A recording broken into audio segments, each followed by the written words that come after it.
আজকে খুবই সহজভাবে একটি মিষ্টির রেসিপি আপনাদের সাথে শেয়ার করব। আশা করছি আজকের ভিডিওটি ভালো লাগবে। যদি ভালো লাগে সম্পূর্ণ ভিডিও দেখার অনুরোধ রইল। তো আবারও সবাইকে স্বাগতম জানাচ্ছি নুসরাত কুকি ভিডিওতে। আশা করছি সবাই অনেক বেশি ভালো আছেন। তো কিভাবে মিষ্টিটা তৈরি করতেছি সেটা আজকে দেখাচ্ছি আপনাদেরকে।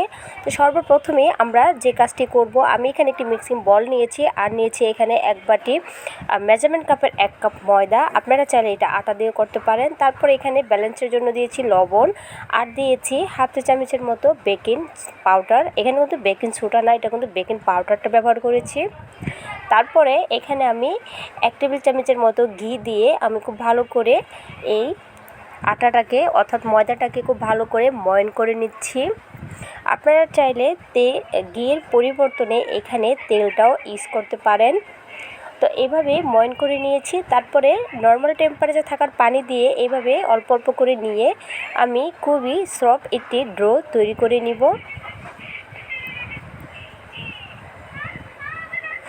সর্বপ্রথমে আমরা একবারে সবটুকু পানি দিব না, এইভাবে অল্প করে পানি নিতে হবে। এই তো আমার ডোটি তৈরি হয়ে গিয়েছে। খুবই নরম একটি সফট একটি ডো তৈরি করে নিতে হবে। তারপরে এইভাবে আমরা এখান থেকে রেচি কেটে নিব। তো আমি এভাবে এখান থেকে 5টা রেচি কেটে নিয়েছি। তারপরে এখানে একটি বুডের উপরে রেখে আমি এটাকে আবারও কিছুক্ষণ মথে নিচ্ছি। তারপরে এই তো ছোটো আকারের একটি শেপ দিয়ে নিয়েছি।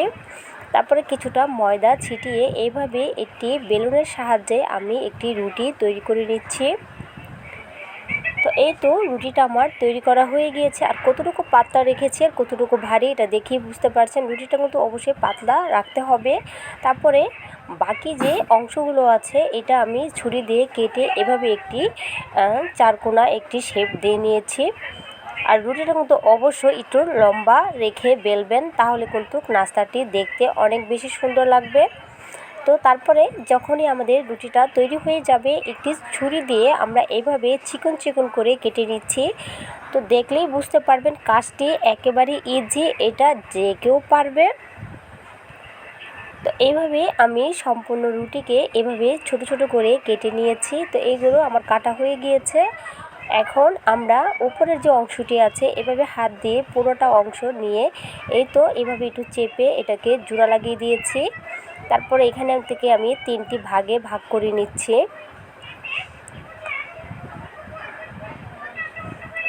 যেন 3টি সাইড একদম সমান হয়, কম বেশি যেন না হয়, তাহলে এই মিষ্টিটি দেখতে অনেকটা সুন্দর হবে।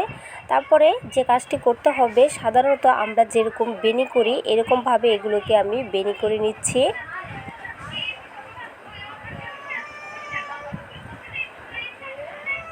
তো এই তো আমার বেনি করা হয়ে গিয়েছে।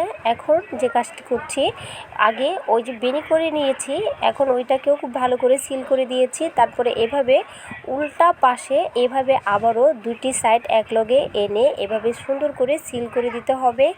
এখানে পানি ব্যবহার করার কোনো প্রয়োজনে হাত দিয়ে একটু প্রেস করলে এগুলো খুব সুন্দরভাবে সিল হয়ে যাবে। তো এই তো দেখতেই পাচ্ছেন আমার এক এক করে সম্পূর্ণ মিষ্টি আমি এভাবে তৈরি করে নিয়েছি, আর দেখতে কতটা সুন্দর লাগছে। এখন চলে যাচ্ছি চুলায়।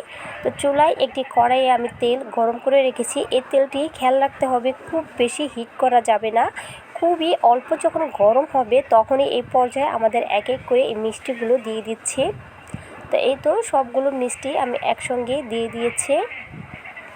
এখন একটি প্যাচালার দিয়ে খুব সুন্দর করে এগুলোকে আমি উল্টিয়ে নিব, আর উপর থেকে কিছুটা তেল এভাবে উপর থেকে দিয়ে দিচ্ছি।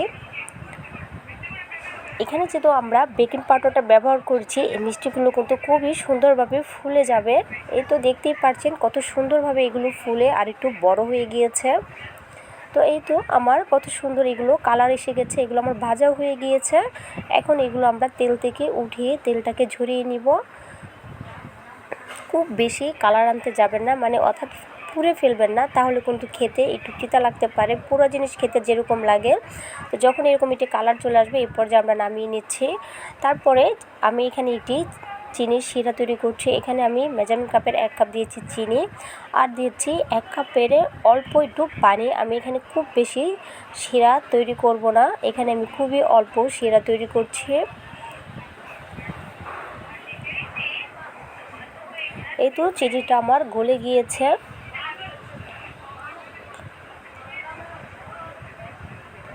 এখন এই চিনির শিরাতে আমরা এক এক করে এই মিষ্টিগুলো দিয়ে দিচ্ছি। এখন কিন্তু চুলাটাকে একেবারে আমি কমিয়ে রেখেছি। তো যখনই এক এক করে আমরা মিষ্টিগুলো দিব, এভাবে চামচ দিয়ে একটু উলটপালট করে দিচ্ছি যেন শিরাটা খুব ভালো করে স্যুপ করে।